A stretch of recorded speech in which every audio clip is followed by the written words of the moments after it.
for me, it was very clear. I've got to get back into my implant marketing. Right. Okay. So then the question is it's not that, I got to do it. It's got to be, all right, here's the deadline. Right. And so the deadline for us is December 1st, 2024. We've got to have our full arch implant marketing back up and going, or I got to move to another company. Right. We've been misled to believe that dentistry, more specifically the dental business, has to be complicated. Dentistry can be simple, and dentistry should be simple. Hello and welcome back to the Dentistry Made Simple podcast. I'm your fearless host, T-Bone, and I'm joined by my quite pregnant co-host. These poor people think I'm always pregnant.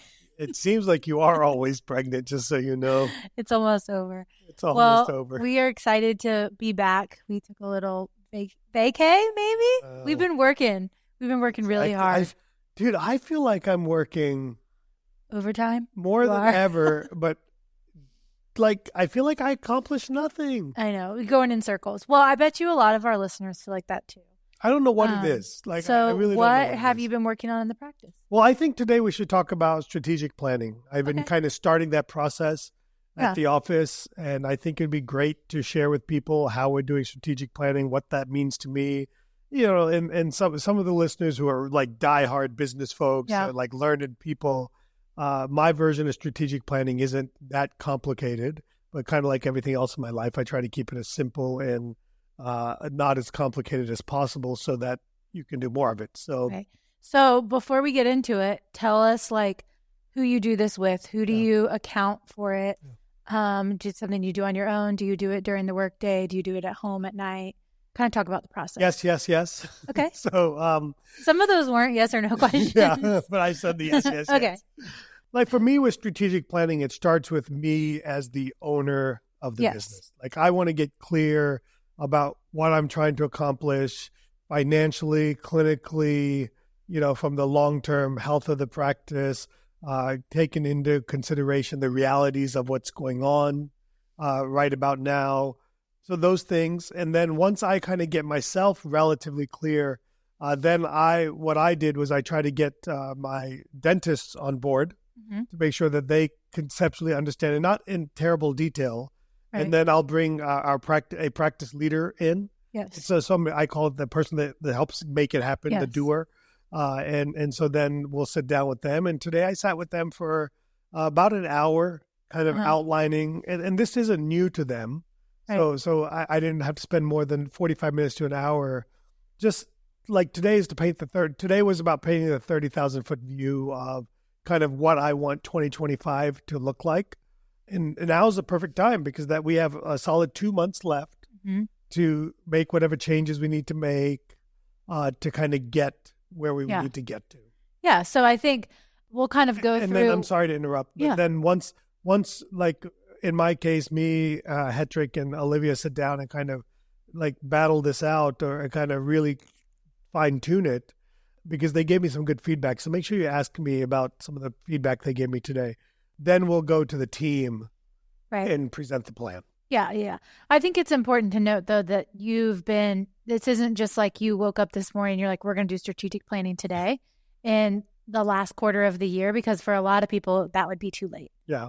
To change some things that require scheduling into the new year and all of that, things like hygiene and some of those blocks and stuff.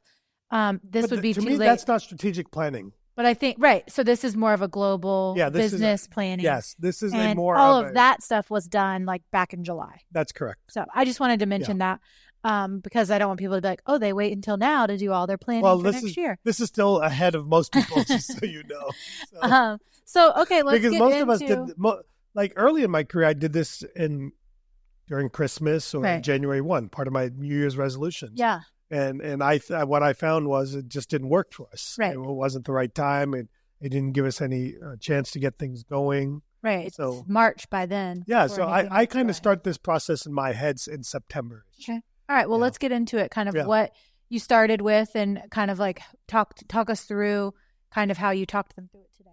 Yeah. So for me, the first thing I look at is top line revenue. And so what I'll look at historically, where we've been, what is going on in the economic market and where do I want to be in my case, 2025.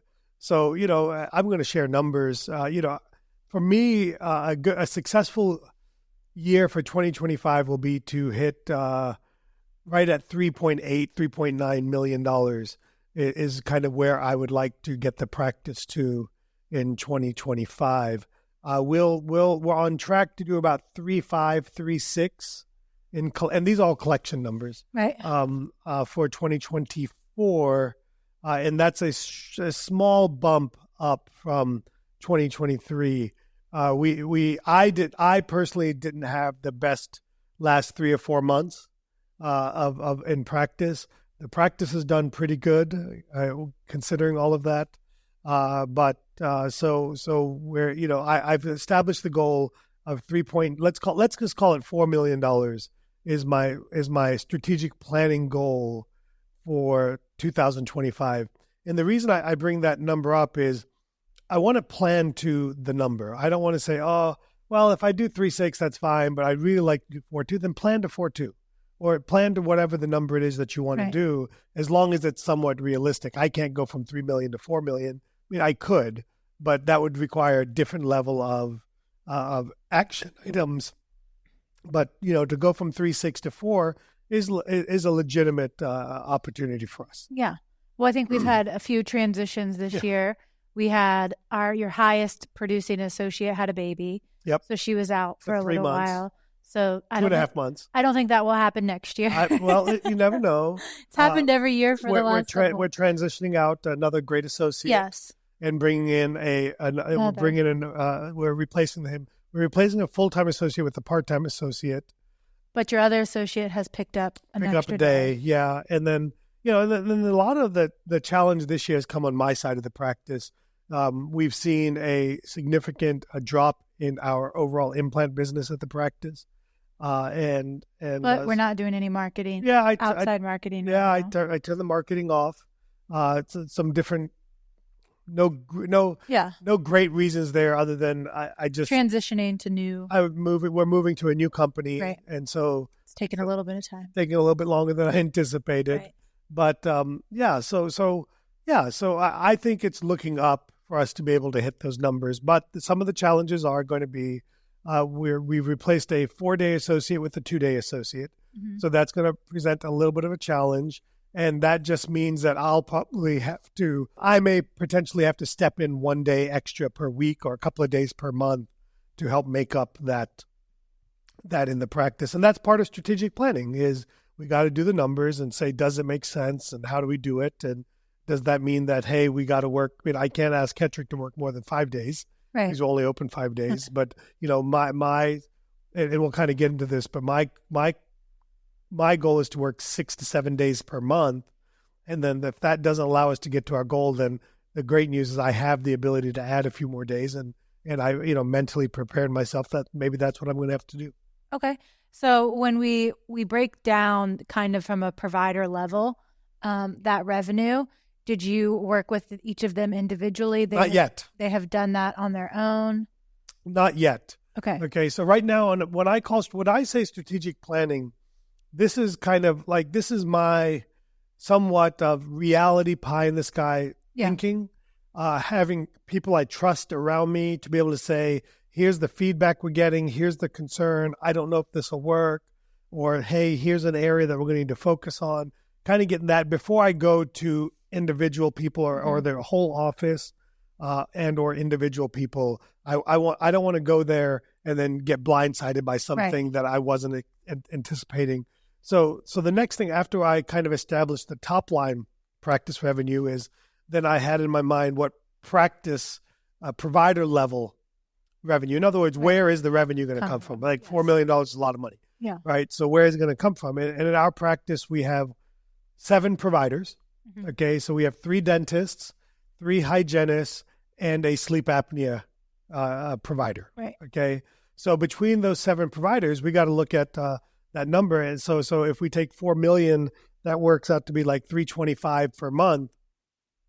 So we got to do the math there, right? Did you need a calculator? No, not exactly. But I figured you could do it all in your head. Usually you just spitting it out. It's 333. Like it's nothing. It's 333 per month, right? So we got to do 333 between the providers, and every provider is different. One provider works 2 days a week.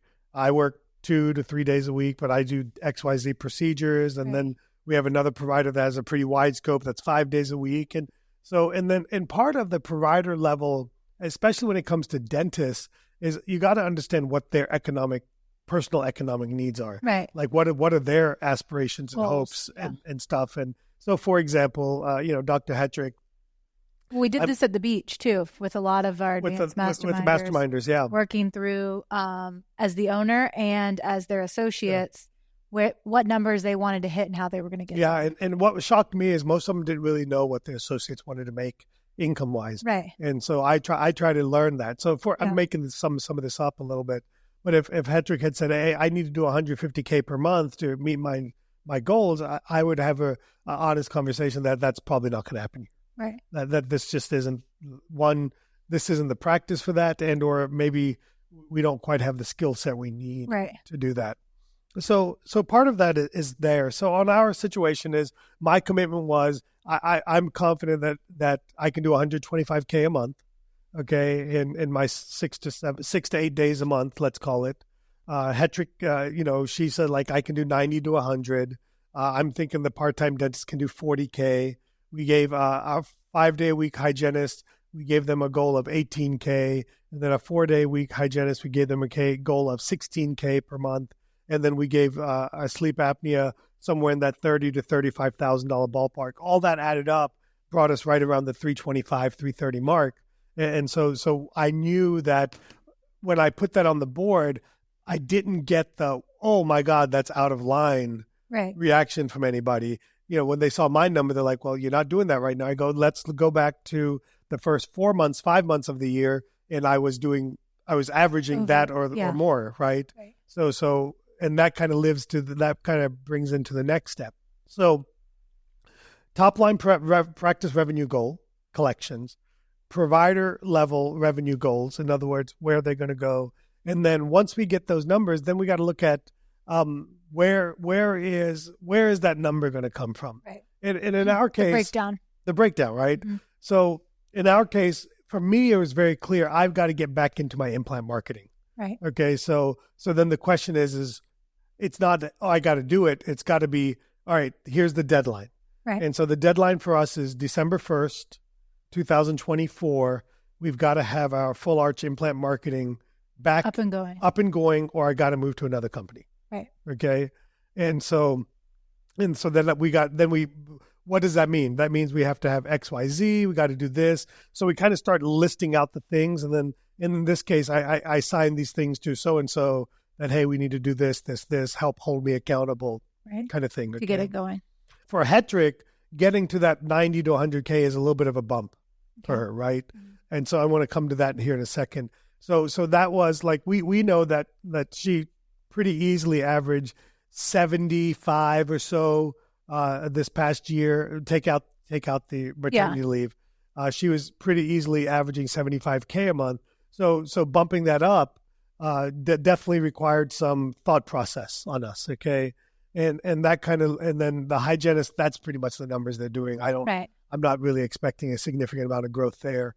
And then on the sleep side, that's historically kind of, we've been in that $30,000 to $40,000 per month ballpark. So I'm pretty confident we can maintain that. So really, and then the wild card in all of this is the new associate. Like, how do we get a 2-day-a-week person to 40K? I'm not saying that's low. I'm not saying that's high. I'm just saying that's keep them steady. That's a pretty decent clip for 2 days a week for a drill, fill, bill traditional associate. So it's not there to close cases, not there enough to close enough cases. They're not getting as many at bats. So there's a little bit of an unknown there. Okay, so we've got to keep an eye on that. And that was brought up today. That was some of the feedback we got today. Mm-hmm. Like, hey, how is he going to do this when he doesn't do surgery? Right. When he doesn't do, does he do root canals? And I couldn't answer the question a little bit, so that concerned me a little bit. So So these were the kind of questions that came up. So we have a little bit of a wild card there. Now, coming back to Katie, how are we going to get her from 75 to 90 to 100? And that brings the last part of strategic planning, which is where is it going to come from? In our situation, clinical growth areas. Yes. And so for us, a clinical growth area, one is going to be implant dentistry for me. Mm-hmm. That is my clinical growth area. And then for Katie, for Dr. Hetrick, a clinical growth area there is going to be orthodontics. Mm-hmm. So that's why for those of you that are listening, that's why we're starting to put such a big push on aligner therapy, profitable, predictable, happy aligner therapy in our practice. And I don't want to do it. Right. So, so we want her to be able to lead that. And some of the smile design. And then smile design. Yeah. So, which I think kind of leads into. Yeah. So smile overall design. Cosmetics between ortho and smile design. With cosmetics, then the challenge there is going to be, do we have the skill set to do it the way I want it to be done? I want it to be 100% digital workflow. Yes. And so the challenge for her is, can I level up to doing it digitally, or is that going to be something that has to go to me? Right. And one of the other things that it's kind of funny. I somewhat predicted this would happen. I started offering IV sedation in the practice a couple of years ago, maybe 3 years ago. I don't know exactly. 2 to 3 years ago. And then, so what I started noticing was there would be patients that said, I want IV sedation, but it was dentistry I didn't do. And then I was like, God, I got to do IV sedation on these. I got to do the dentistry, not the IV sedation, the dentistry that I didn't want to do. So then what I would start doing is I would do the IV sedation for Shaker Hetrick. Right. And then I got irritated, or like, well, I don't want to do that. Yeah, I might as well be doing that. I have to be here to sedate him. I still rather not do the dentistry. But yeah. But I didn't think it was a long-term use of my day. Right. Right. So then Shake went and got IV certified. So he got IV sedation, started doing it in the office. And then Katie, I told her when Shake was leaving, I said, you're going to have to learn IV sedation next year. She goes, no. I go, oral sedation's enough. And it is. Yeah.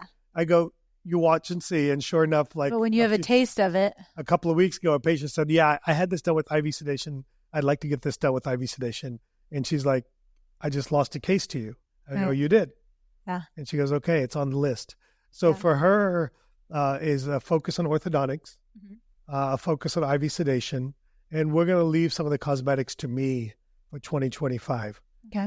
And so maybe late 2025 or early 2026, we can get her to focus on the digital work, 3D workflow for cosmetic dentistry in the practice. So, that's kind of how we came up with all of this is again, top line practice revenue, how that breaks down to each individual provider, and then what areas of focus, if any. So, for a hygienist, it's pretty much business as usual. Mm-hmm. Okay. For me, it's getting back to business as usual. Okay. And for Dr. Hetrick, there has to be some clinical growth areas. Right. So then we looked at, where are we going to get the patients from? Right. Right. And that is the challenge. Anytime you want to add new clinical skill sets, you want to add or do more than one a month or whatever. Right. Where are we getting the clear aligner patients? Where are we getting the full arch implant patients? Right. Where are we going to get the cosmetic dentistry patients? So the next thing I'm going to do is work through internally. Now that I've got their buy-in, that the numbers are good, that Hetrick is, she's like on board for the ortho, the IV sedation, all of that. Then now I'm going to start working out a patient acquisition plan. Like what am I going to do as the business owner? I mean, those expenses fall on me. Right. So I've got to look at, okay, what is it going to cost? How much am I going to spend? And this is where I'll do a little bit of market research. I'll talk to friends who have done this. Yeah. What are they doing? What are they spending? How much is it costing? How is it working? And then that way I can come back and say, okay, hey, we're going to spend $15,000, which is probably the number that we'll end up spending on between marketing to attract big cases. Right. Between large implant cases, large cosmetic cases, between print, TV, digital marketing, our spend will probably be in that $15,000 to $16,000 ballpark is what I'm anticipating it to be. But before I just say that, and before I expect somebody to help me deliver that, I want to kind of map it out myself. Break it down. Like, here's the company. Here's what it's going to be. Here's what we want to look at. Here's where I need you. This is what I need you to look at each month. Because part of it is then I need to look at referrals reports, like where are these patients coming from? And then does our practice management software make it easy to run a report, to track a report, to very quickly say, oh, from Google, this many patients came, this many dollars came.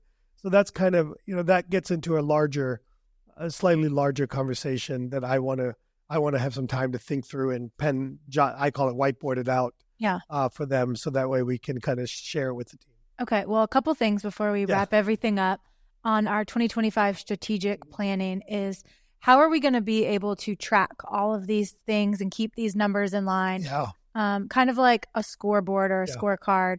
How are we going to do that? And then any other feedback that they gave you today about y'all's meeting?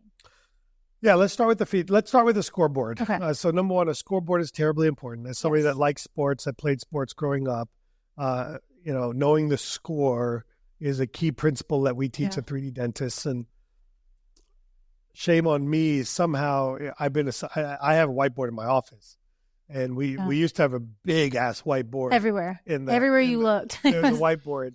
In sterilization and the break room. Sterilization one is still there. Okay. My office one is there.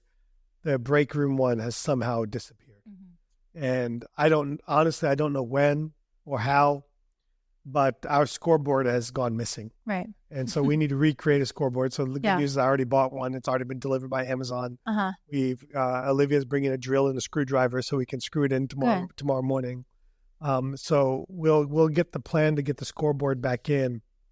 And our scoreboard is going to keep track of some basic things. Okay. Revenue. Yeah. Production collections revenue, key focus areas, and extra income and any initiatives that we have. So we're going to have a very big whiteboard. So that way on a daily basis, the entire team knows where we're doing, what we're doing. And this in the past has worked very well for me. It's worked well for me individually, for me to see it and be reminded like, hey, like this is where we should be. This is where we're at. It helps me hustle. It helps me get smarter. Yeah. It helps me focus in with others on what I want to do and what I should be doing. So it kind of just gives me a little bit of guidance. I think it does that for the whole team too. It should. Yeah. It should. To be able to see it. Yeah. So the scoreboard's coming back. The feedback I got today was that I'm a little bit in the way. Like I want other people to do things, but yet I want to be terribly involved in everything. And, that sounds familiar. Yeah. Well, I got a little defensive. I'm not going to lie. I know. Okay? I'm sure you did. But I absorbed the feedback. Okay. There's feedback was balancing time between RDA and 3D. How am I going to do that? What it really boils down to is I think the team thinks I'm not available there very much, and I think they're wrong personally. Right. I do too. But I bet they don't understand that you left work over there and you come here. They're all going home. Yeah, maybe I'm sure many of them know that or see that. But either way, part of it is when I'm there, I'm doing 3D work sometimes. But when I'm here, I'm doing RDA work. I'm logging into ExoCAD, designing something. So that's a challenge. It will always overlap. Team morale. And being more connected to team members. Yeah. And as you grow, as everybody knows, the more you grow, new team members, all of that, it's hard to sometimes keep up. But I think one-on-one meetings. Yeah. So it's non-planned, like we talk about taking walks. Yeah. So I'm actually meeting with one of our front office business team members next Monday. Okay. We put that on the schedule. We're going to go for a walk together during work hours. But and those things are important for me to hear. I try to be, even though I get defensive. Yeah, but you like accountability. I try to hear it and absorb it and accept it. And then I certainly It's definitely T-Bone 2.0.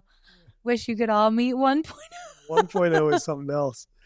This is probably 3.0. Okay. Oh, wow. You're really nice. My Wi-Fi is T-Bone 3.0. Okay. So, that was kind of some of the feedback we got. That's all good. But what I loved about it is Hetrick she's more than happy to give the feedback. I'm starting to see Olivia start to give a little bit more feedback to me. Yeah. And so that's good. That's great. That's good. And And so that's happening, and Megan's very good at giving feedback. But I purposely did this meeting without Megan today a little bit. I wanted to really give the attention to Olivia and Hetrick, really get them on board. Megan's on board. She's been with me 12 years. Yeah. So she's kind of going to very easily be on board. So she's got trust in me. So, absolutely. Yeah. So I hope this was helpful for everybody to do some strategic planning. This is the kind of stuff I sit down and I do in our mastermind coaching program, is I try to work with each individual to kind of understand their goals, provide wisdom, provide experience, provide a little bit of pushback, provide a little bit. I like to be that person that makes you think, that makes you question yourself. I think you're really good at helping people work through their own problems by working backwards. Yeah. And using numbers to solidify it all. The number part's pretty easy, relatively easy. Right, but that's not how most people are thinking when they're planning like this. So happy planning, y'all. Yeah, so listen, do me a favor. If we can help you at 3D Dentist, we love to help practices grow with our business mastermind. We love to help you clinically grow with our clinical programs. A couple of areas that I think we have some amazing programs, okay? Our focuses for 2025 are going to be our live patient implant surgical training, phenomenal live patient experiences. Our digital smile design, our 3D smile design, phenomenal program.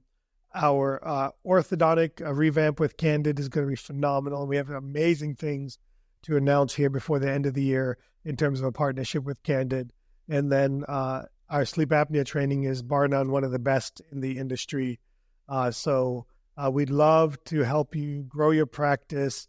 I know everybody is feeling the concern of the economy, and what I've always done when the economy gets tight is I expand my skill set.